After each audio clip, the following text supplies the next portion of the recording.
If you're anything like me, at some point in your life, you've probably imagined having a clone. A copy of yourself. Someone to do the laundry and cook dinner while you kick back to drink Mai Tais and rewatch Mad Men for the 50th time. What could go wrong, right? Of course, anyone who's consumed enough sci-fi knows that clones are never content with simply being clones. They inevitably attempt to assert their own humanity, and then the chores stop getting done, and there's usually a police chase and explosions, and basically chaos ensues. Which is all to say, when people talk about cloning themselves, they don't want an actual clone. What they really want is an extension of themselves, a tool, an assistant, to do the things they can't or couldn't possibly do on their own. But what would that even look like? Well, perhaps a better question to ask in a podcast is, what would that sound like? Maybe something like this? Because from the moment I said, what would that even look like? A clone of my voice took over for me. This is not the real Matthew Braga. What you're actually hearing now, instead, is an extremely uncanny clone of my voice. If I fooled you for a second there, I promise it was just to make a point. I'll let the real Matthew explain. Thanks, AI Matthew. I'll take it from here. I'm still weirded out by how much that thing sounds like me, by the way. It's hard to ignore how good these AI voices are getting and how useful this can be if used ethically. Take languages, for instance. If you're a podcaster, language has always been a limiting factor. Say I wanted to make a show in Spanish. Well, tough luck. I don't speak the language.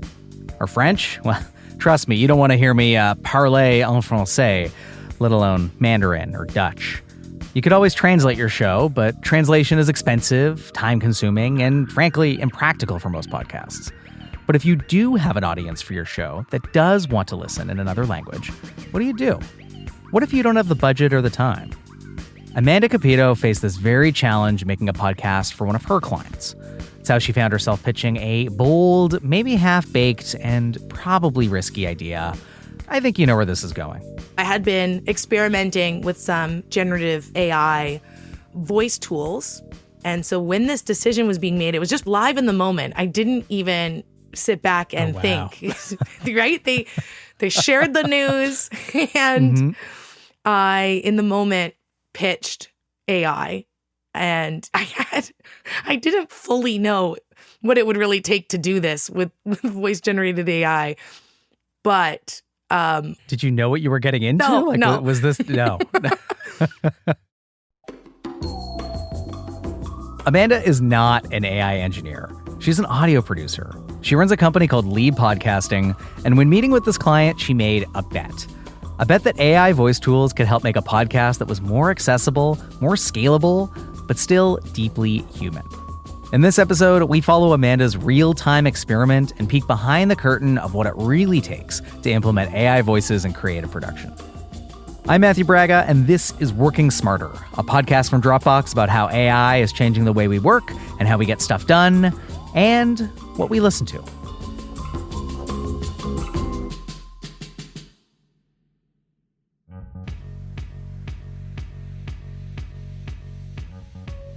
So Amanda's story really rests at the cutting edge of AI voice cloning tech. But I think what's really compelling is that she dove into this effort to help ensure the podcast that she was making could reach as many people as possible, a motivation that's deeply rooted in her values. See, Amanda was thinking about the ethics of AI voices long before it became a topic of hot discussion. Before everybody had the ability to clone their voice like we actually can now, I actually donated my voice to a cause, and this was back in maybe 2016, and they were cloning voices to help with people who had lost their voice through illness to give them a more human-sounding voice rather than a robot-sounding voice. And so I was working in radio at the time. I had access to a studio, and you had to record all these like different sounds, like ooh, eek, like this, and they prompt you. Then you had to say random sentences, and you had to get like, it was something crazy, like 200 hours worth of your voice in there. And I did it over the course of a year. At the end of my shift, I recorded for a bit. So I do have a voice clone out there somewhere, and maybe someone's using my voice right now. Who knows? But that was some of the earliest forms of using this sort of technology to generate voices, and in that case, for good. And that's what I've always tried to champion, is using these kinds of tools for good. Why is that important to you? Why does that matter? Well, I think there's a lot of bad actors out there. And I think some of the fear that comes around things like AI adoption is around those bad actors and what that means. And that's all fair. And I think we should be aware of those risks and how we can mitigate. But if I can at least be a champion of the good, then I hope that it helps balance everything out. And hopefully the good wins, right? And so if I can role model that and exemplify how we can be using this technology for good, I do think that it ultimately will help humanity, truly. And the podcasting space is just a small corner of it, but I like to try to role model that. Well, speaking of good, why don't we get into the podcast that you've been working on for one of your clients? So World Vision is an international nonprofit organization that has almost 100 offices around the world. And they are focused on helping children, and specifically children in some of the toughest places, in fragile contexts, as they call it. I used to work for World Vision on their communications team. Mm-hmm. And so I'm a big fan of their charitable work. I have gone out to the field to see their work firsthand. It's really, they're talking about doing good in the world. They are doing great things in this world. And after leaving the communications team and starting my company, Lead Podcasting, of course, I've stayed in touch. And now we are producing an internal podcast for them, which is meant to help connect their over 35,000 employees worldwide. I'm familiar with podcasts generally. I mean, this is an external podcast anyone can listen to. What is an internal podcast? So internal podcasts are private shows that are shared within an organization or association, sometimes through an encrypted RSS feed, sometimes through an unlisted link. But essentially, it's meant to be a form of internal communications, which might be like a company newsletter, the company bulletin board. This is just the next iteration of communicating internally. For World Vision's case, it's with all of their employees. Why would World Vision want to make a podcast in this case versus some of those other mechanisms you mentioned a second ago? Well, I had been a big champion of podcasts when I was on the communications team at World Vision. Mm-hmm. So the first internal podcast I made for them was when I was working for them. And at that time, the pandemic had hit, and the main goal was knowledge mobilization. So we had 100 different countries and offices, and no one could keep track of what was even happening in their own country. When was the lockdown? What's the death count? Like, there was just so many stats, let alone what's happening in 100 different other places. And so they launched an internal podcast at that time to help just inform everyone and also unite the team and make people feel less alone, especially as we were in lockdown. We know podcasts did that in general. People were building parasocial relationships with the podcast host. We saw a big boom in listenership, and it provided comfort. Employees liked it. They were pitching ideas. There was a lot of beautiful moments where teams were rallying around the podcast to listen to their team member who was on it in one of their meetings. They were using it. Lovely. It was so nice. And we also had employees in tears who got a chance to speak to the CEO of World Vision International, and hearing from somebody in Venezuela who might not even get a chance to talk to one of the national directors, let alone the CEO. Like, it made them feel so seen and valued, and it was just a great tool for them. That's the precursor. That was the impetus to starting it all. Yeah. So we're talking about increasing employee engagement, which I imagine for a nonprofit with locations around the world, stuff like language and accessibility was probably a pretty big deal. How did you handle that? So we produced the first season in 3 languages. We did it in English originally, and then we had it translated to Spanish and French. Of course, it doesn't cover off the whole world, but it did cover off a large chunk of their employee base. Can you walk me through a little bit? Like, what does that production workflow look like when you're taking a podcast that is made in English and then translating it into other languages? So for that first season, we did it manually and with human voice actors. And so it was quite extensive of a process, to be honest. Okay.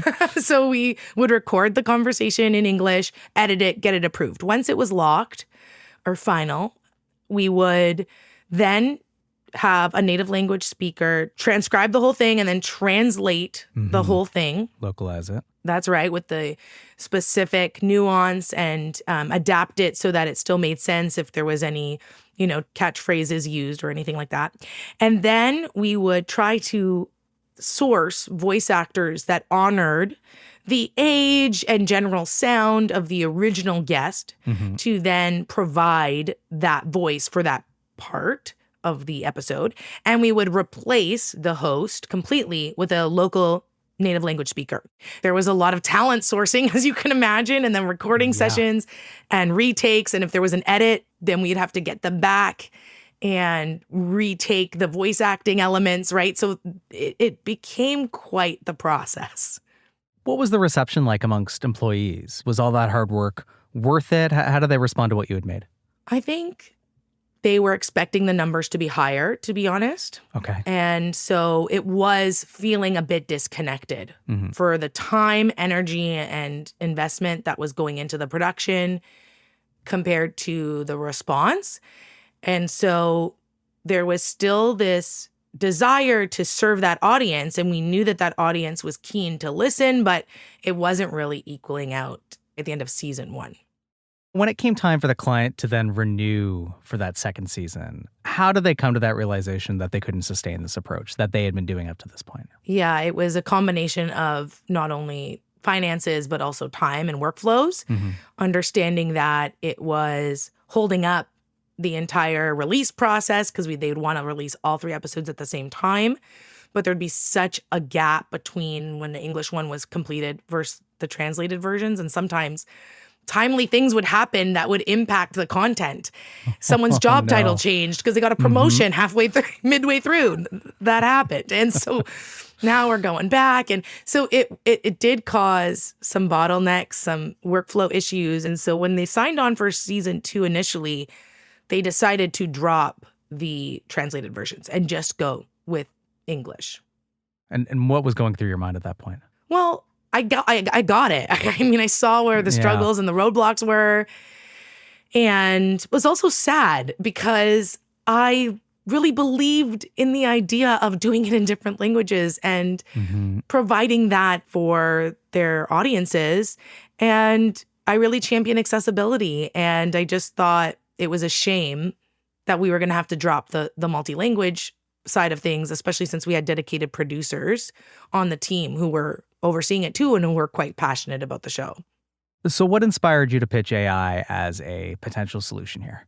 So I've always had a keen eye for innovative workflow solutions and technology and means for storytelling. I also had just finished taking a certificate course from the University of Oxford in AI for Business and feeling very inspired by the potential of AI and, quite frankly, more confident.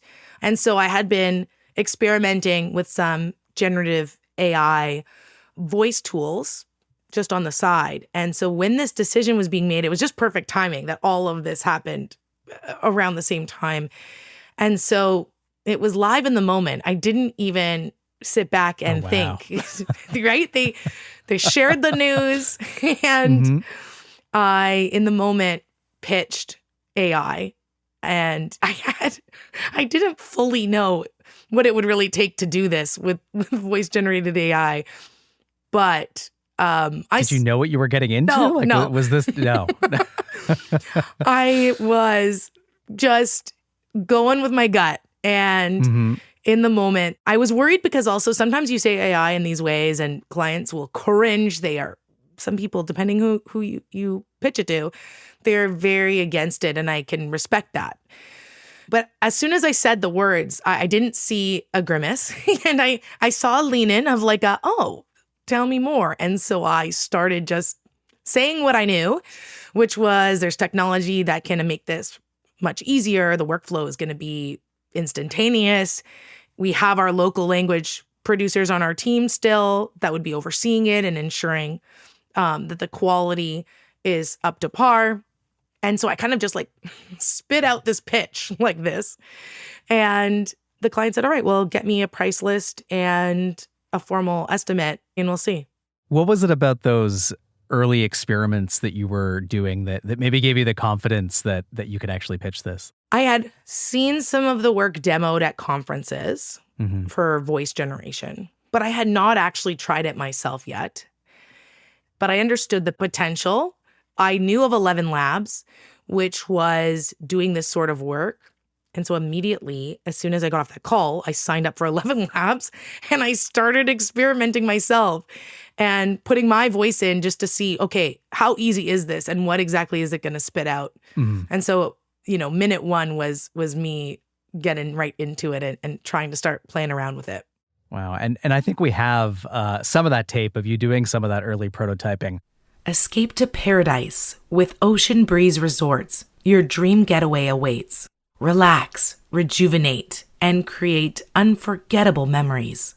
Can you just explain to me what's happening here? So this was a voice ad that I had actually auditioned for that I just happened to have on my computer. So I didn't really do anything new. I was just like, what's the quickest audio file I could pull up?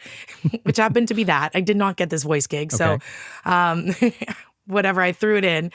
And I wanted to then pump out a French and a Spanish. And so I uploaded it, and pretty instantaneously, it not only translated the whole thing, but then generated my voice speaking both French and Spanish. Évadez-vous au paradis avec Ocean Breeze Resorts. Votre escapade de rêve vous attend. Détendez-vous, ressourcez-vous et créez des souvenirs inoubliables. Escápate al paraíso con Ocean Breeze Resorts. Tu escapada de ensueño te espera. Relájate, rejuvenece y crea recuerdos inolvidables. Now, I don't speak either of these languages. And so I'm like, that sounds good to me. But I'm like, before I send this anywhere else, I brought it back to my team and I asked them, how good is this? Is this even close? And for the Spanish one, I was told that it sounds like somebody who's an American English speaker speaking Spanish. And then from what I understand, the French same, it was pretty good. There was certain words that they would have translated differently, but it was pretty good. So I just went off of that and I put together an estimate and sent those exact samples to the client as is. And off we went. It was that easy. I mean, wow. I know. It feels shocking. I'm saying that easy as if, imagine there was quite a bit of work that came after that. Yes. But to get the green light, I think they were also wanting to really find a solution for how they could come up with a way to not cancel these other languages. And the estimate I put together, even from a cost perspective, I didn't actually know how long it was going to take my team. So I was just like making stuff up as I went along, but I purposely tried to give them a good deal to make it worth trying, even just for the sake of doing it, right? And so, I guess that's the entrepreneur in me of like, get her done, figure it out later, and try to sell whatever you can. So at this point, even having tested the idea out a little bit, did you know what you were getting into? No. I went to my team saying we're going to use 11 Labs. They were like, oh, but there's other ones. We didn't test other ones. I said, we got to go, actually. We got to start producing like ASAP. So like yesterday. Yeah. Because we had to play catch up. We had already started that next season in English. So we had to hop too. And so I took note of all their suggestions and said, we can look at this later as we maybe expand this as an offering. But for now, we're using 11 Labs. And part of it was also to come up with a privacy disclaimer and a permission form for guests to sign off on. Okay. And so I had already done that legwork using the 11 Labs terms and conditions and privacy policy. So that's why I was really, from the jump, we couldn't really deviate. And so we ended up putting a disclaimer on the episodes. That was one piece to say, we're going to call out that this is generated with AI. We're going to point to the exact AI that we're using, so there's no questions around that. And the other thing that helped soften it was that we kept the human hosts. So we were pitching this as the guests only. And so it was a hybrid approach. We're still going to have that same host that would have done it. It's the people who are on our team. It's a familiar voice. So that made it a little more palatable as well. Why was it so important to you to be so transparent about the tool that you use, the fact that any of this was AI generated? Like, why did that matter? I believe in transparency. And so this is aligned with my personal morals, but also as I navigate this world of AI, I think there is a little worry that something might happen that's completely out of my control with the tool that I'm using. I could sign off saying, I promise not to do anything else, and I'm not going to generate anything other than this podcast with this new voice. But I have to share where I'm uploading it to, because ultimately, if those privacy or terms and conditions change, that's out of my control. Right. And so I just wanted that to be all on the record.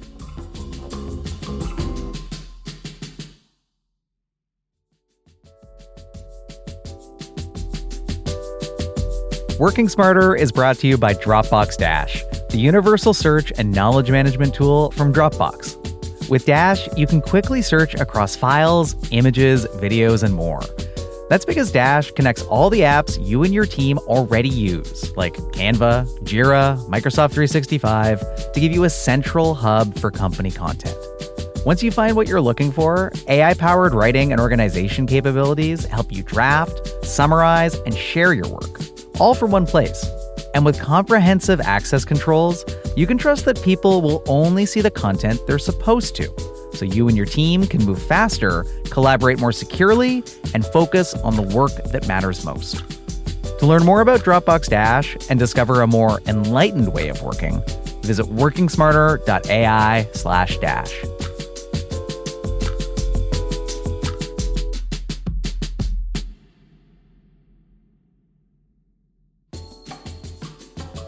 So you've pitched this idea to the client. You have this tool. You are ready to create an AI-generated version of this podcast in a couple of different languages. How does this process actually play out? Like, can you walk me through how this changes your creative process? Yeah, and it's still iterating as we speak. But Okay. What happened was I now have to do a training module for my team on 11 Labs, which I've barely used myself. But I get everybody on a call, and kudos to my team who's just so willing to roll with things. I'm like, we're doing it this way now. And they're like, yep, we're in. Let's go. Let's figure it out together. And it was 3 episodes that they signed on for. So it was like a nice test. So I said, it's 3 episodes. We're testing it out. Keep me posted. How many hours does it take you? Where are the hiccups that come up when you're putting longer pieces of audio in there, right? Mine was so short. It was like 20 seconds. Now we're doing half an hour episodes. So does it break down? Like, what happened? So I wanted to open up the lines of communication on their workflow. But essentially, you can choose one of 2 ways to generate a voice. You can either create a new voice profile that matches the audio that you are putting in. So it's similar to what you heard. That was my voice. Or you could go to their database of voices and choose a pre-established voice that sounds as similar, like you could find a similar one to the guest. So in the beginning, we started with generating new voice profiles to just really match the guest. And so what would happen is it would translate it and generate it all right away.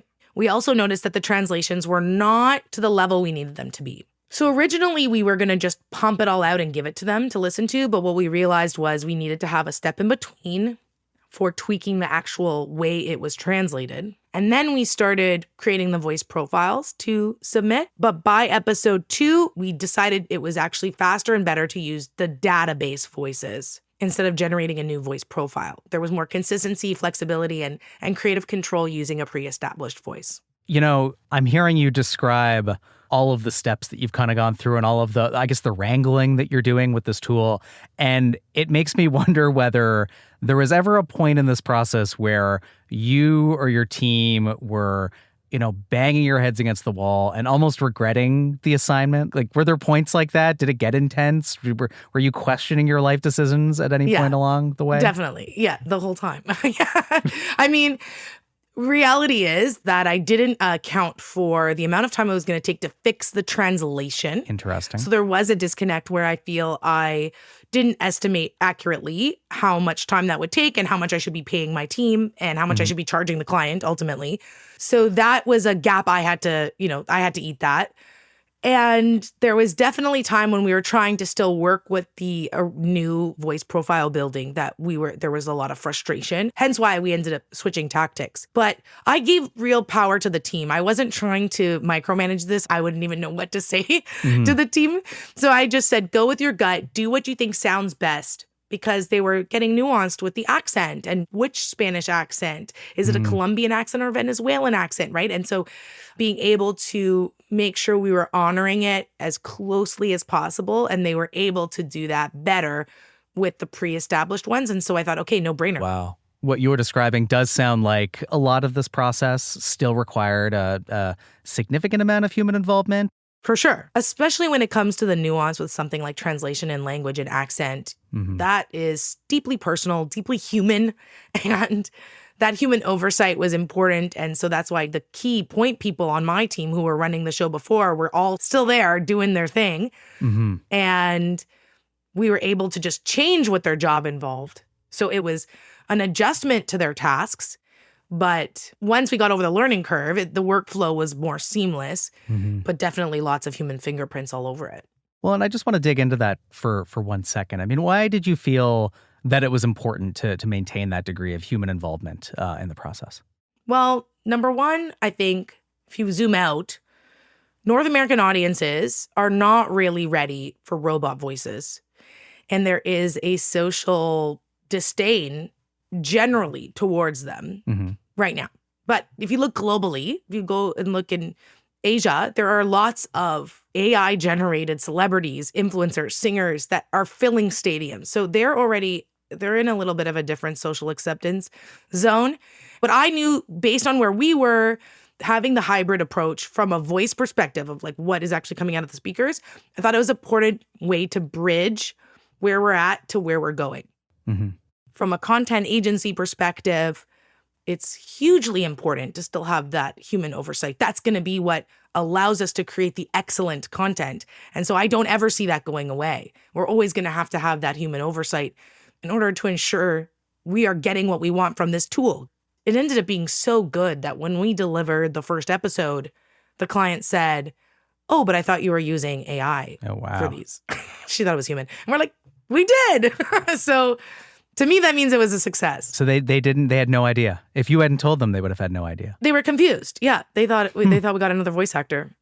Well, and I imagine that one of the things that tool isn't going to bring is it's not going to bring the instincts or the experience or all of the other knowledge that you've brought from all of the other clients that you've worked with in the past. Do you think that that's what's going to set you apart from people who are maybe just coming at this and thinking, well, I can just like plug a transcript into a voice generator and make a podcast? Yeah, exactly. You nailed it. That's it. Any person can go clickety-clack some buttons and pump out a whole thing and not have that, that level of oversight and care. You can't replicate that.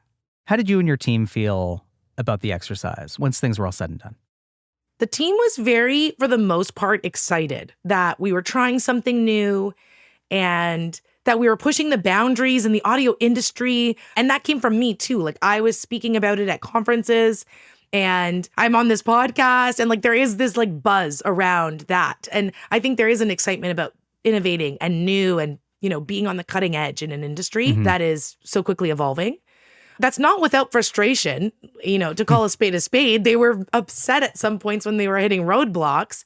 But I think that comes with any learning. That's indicative of growth. And now that we're on the other side of it, I think there is a lot of pride in what we were able to produce.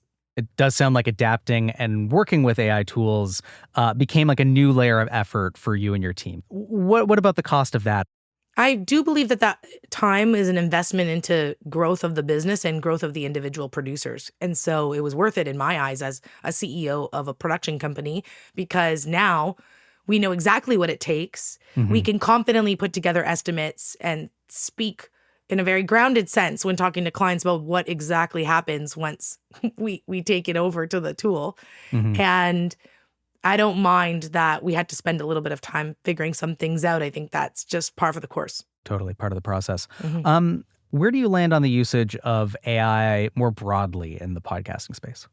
Well, I really believe it's going to help with globalizing podcasts. Like if you're asking me from an industry, that's that's one of the good news stories that's going to come out of all of this. I think it's going to be a click of a button that on the back end of your hosting site, you could choose which languages you want to put it out in and then bingo, bango, it's out. And that's great because there's so many incredible Spanish podcasts that I don't understand and vice versa, English podcasts that aren't able to make it to countries where maybe they don't have the ability to learn English and they'd really learn something from listening to some of these shows that people are so carefully crafting. And so I think that globalization of content and really seeing what is the number one podcast, like truly what is the number one, because right now it's skewed. It's not accurate.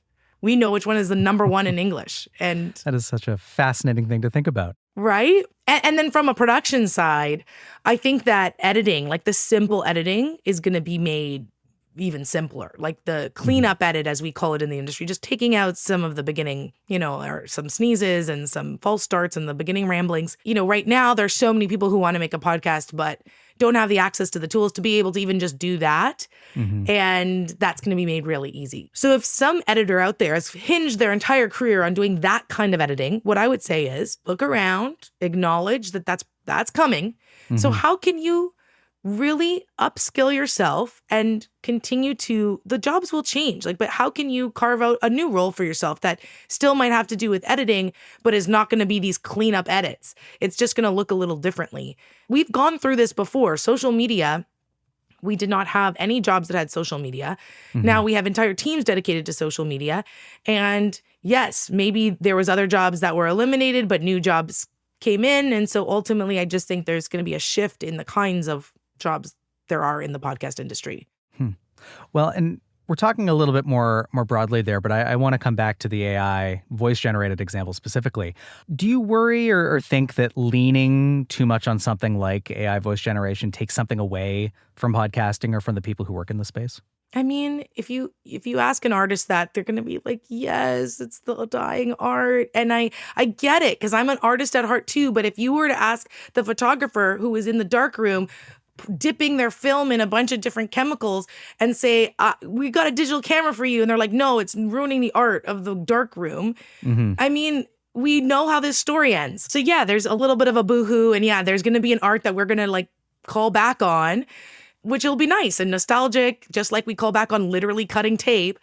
We will call back on the time where we had to manually do all of this, but this is just the evolution of technology. And there will be a new art that emerges that I would encourage people to be open to exploring. Well, that's a good place to leave it. Amanda, thank you so much for joining us. Thank you for having me. That's Amanda Cupido, the founder of Leap Podcasting, audio producer, and now AI voice cloning super user. She's in Toronto. I'm Matthew Braga, still Matthew Braga, and not a clone. And to be clear, this show isn't going to adopt a voice clone or an AI agent to host this podcast. But since this episode is literally talking about AI and podcasting, I thought you might be curious to know if we use any kind of AI to make the show. Well, our show producer, Dominic Girard, does in fact lean on generative AI to help him make working smarter. Isn't that right, Dom? Yeah, it is. I mean, by definition, I probably should be playing with AI if we're doing a show about AI in the workplace. So I started doing that from the beginning. Even when I pre-interview a guest who might be on the show, I let AI take all the notes for me so I can focus and have a conversation with a potential guest. Then it turns out the notes are actually really quite robust. You've seen them. I put them in the background when you prepare for an interview. It does a really great job of getting that busy work of taking notes out of the way, and it lets me focus on, can this guest tell a good story, and do we want them on the show? Yeah, as we're learning in this show, there are a lot of different possible use cases here. I know for me, AI often feels like having something like a personal assistant, whereas I think you've described your experience as being more like having a really competent intern. Can you elaborate a little bit on that? Yeah. I thought about this a lot, and I think the word intern is the one that tickles me the most, because if you're in audio production and you've got a really smart intern, right? They kind of get the fundamentals. They know what it needs to do, but they don't quite have that experience yet, right? If they were a real person, so their creativity isn't going to be fully fleshed out. I frame it that way when I think about all the AI tools I use in the research and in writing question lines and writing scripts, that this intern will give me something useful to work from, but I'm the one, the human, I'm the one who has to bring it over the line, who makes it a real story, who makes it something engaging and fun. And so, yeah, that's why I think everyone should think of AI as some kind of intern. Which is kind of nice because it means that you're never really staring at a blank screen, right? Yeah, exactly, which is the bane of my entire career, right? I can get rid of that because it puts something up. It might be garbage, actually. Sometimes it can be, but at least it gives me something to look at, point at, agree or disagree with, and then off I go. And that's what it is. Do you ever worry that AI is maybe doing too much of your job? No, but I think what's important about that is I don't let it and I won't let it, right? And again, to use the intern analogy, I don't think I've ever heard of a successful case where an intern has run an entire show on their own. So I'm certainly not going to let the AI intern do that either for this show. But that's just me, Matt. I know that you are also leaning into AI tools at work. You're doing all kinds of things at Dropbox. So maybe you can talk a bit about how you're bringing these tools in. Yeah, well, I mean, as you allude to, like this podcast, I love doing it, but it's not my only job at Dropbox. And so it's I have not? all these projects. I mean, as much as I wish it was, no, I have other projects I'm working on. I have other docs that I'm working on. I have all these things that I'm kind of bouncing between during the day. And so perhaps unsurprisingly, I mean, one of the tools that I do legitimately use pretty much daily is Dropbox Dash. Yeah. And I know this sounds like product placement, but I really do use it all the time. You know, it helps me quickly find the scripts for these episodes, the audio, the mix downs, the episode art, the conversations we've had, like everything that I need to make this show. It really helps me find that stuff and also keep it all organized, amid all the other stuff I'm doing, which is pretty great. And I've noticed because I just keep throwing all kinds of stuff at you all day long. And somehow I am able to stay on top of it. Yeah. Thanks for that, Dom. Appreciate it. Of course. Thinking back to Amanda's story, I think what sticks out for me is how she used AI not merely to replace the human voice. Like, she wasn't just doing this because she could, but to extend the human reach of the show she was making. Driven by her desire to do good, she pushed herself, her team, and her client to try something novel, all to ensure that World Vision's global staff could continue to be served by their podcast. And she did it all transparently and openly, making sure that listeners knew what was real and what was AI. Signing up for that project meant that Amanda's team had to adapt how they work and redefine their processes on the fly. Not perfectly, not painlessly, but with purpose. For Amanda, working smarter means using AI to enhance her craft, not rob her of it, and to amplify her team's creative skills and instincts.